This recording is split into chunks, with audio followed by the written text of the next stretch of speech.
Hey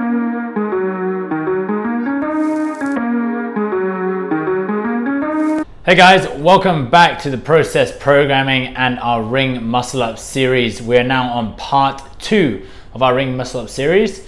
Today we're going to be looking at the transition and only the transition.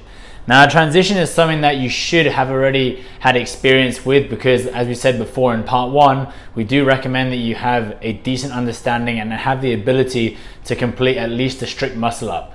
Now, obviously, the strict muscle up is generally completed with a false grip. And today we are talking about kipping muscle ups without the false grip. So essentially, you're going to be using a neutral grip throughout.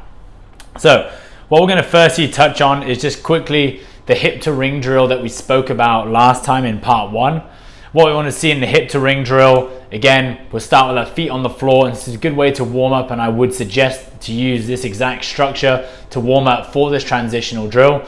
We start with our feet on the floor in a low set of rings. Remember, we're jumping up, trying to extend the hips up towards the rings while driving the rings down through your lats and through your biceps.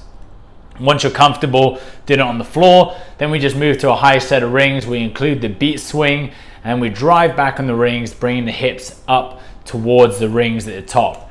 Remember, in that top position, the shoulders are always back. The hips should be up as close to the bottom of the ring as possible. Knees slightly lower than the hips, feet slightly lower than the knees as well. Once you've done that, then we're going to start to look at the transition. Now, this transition is something that a lot of people get caught up on because they're unsure of what to do with their hands. So let's just quickly talk about transition first and how we're going to go about it. So as I let this video play through, you notice I use exactly the same drill as you did for the hip to ring. We're set on the floor, the ring's at exactly the same height as that hip to ring drill with the feet on the floor. We're still gonna jump up and we're doing exactly the same thing, but we're transitioning through the rings now and we're catching at the bottom of a ring support position. So we're catching shoulders through, basically at the bottom of your ring dip. It should be a comfortable position to hold as well. Again, with your exposure through the strict muscle up, this should not be an unfamiliar position for you. When you come through, hold that support position for a second or two, roll back out of it. Again, think about shoulders being slightly behind the rings, feet pushing through the floor to help jump you up, hips drive towards the ring, shoulders come over the top of the ring and transition. Now, the hands and what the hands do is generally where people get most confused. So I've slowed this next video down for you. It is in slow-mo. So as you come up, watch as the hands gently rotate over the rings. Now, a good way to think about this, think about a guy who's spinning pizza dough in a shop. He's always got to have his hand in contact with the pizza dough so it doesn't fly off his hand as he's spinning it around, but it's got to be gentle enough that he can actually transition that hand underneath and let the pizza dough spin around his hand. Exactly the same thing here in the rings. As you come up, the hands want to be loose enough that you can transition the wrist from underneath the ring to on top of the ring, but not so loose that obviously you let go of the ring. Similarly, not so tight that you end up catching with the wrist in extension. The wrist should really remain neutral throughout. Don't forget, the idea of the kip is that it brings the body weight up and then over the rings. You're not having to go through that strict transition that you would in a strict muscle up. So if the kip isn't good enough and the hands aren't loose enough, you're never going to get the wrist to stack down on top of the rings, which is where we need to be. Once you're comfortable doing this drill, and don't forget again, just like before, if it takes you anywhere between 50 to 150, 250 reps to accumulate and understand this movement, then do that before even moving to the next step. It is super important, or otherwise the next step's just going to get incrementally harder and harder and harder, and you're going to end up hitting a roadblock real early. The next thing we're going to do is exactly the same. We're going from low rings into the high rings. Now you're going to obviously have to introduce the beat swing into this movement, and essentially it's exactly the same movement as we did before when we were kipping back and forth and driving the hips up to the rings. But now, rather than finishing with the hip to ring, we're actually going to transition through.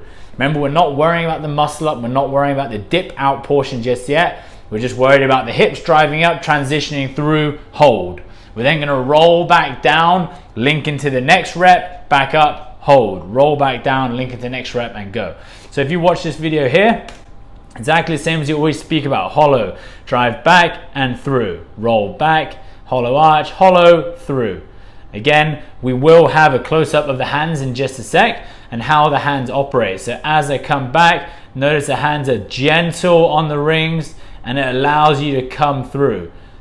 Now we have the dip out portion of this movement just to show how loose the hands need to be throughout the full movement. You notice even as the dip happens and you start to roll back around the rings and then come under the rings into the arch position, you'll notice the hands are constantly moving on the rings. Much like you would when you do butterfly work on a pull-up bar, you have the opportunity to always re-grip on the bar, and you can't do that if your grip is too tight.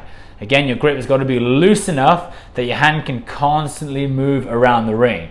This is exactly the reason why we wear grips, just to reduce the amount of friction and burn up and kind of build up of heat that happens between the wood rings and then your hand. So remember, hands loose enough that you can transition around the rings. Don't forget, this whole series for part 2 is just on the transition. If you can't master the transition yet with a neutral grip, then I want you to spend loads of time hammering home at this.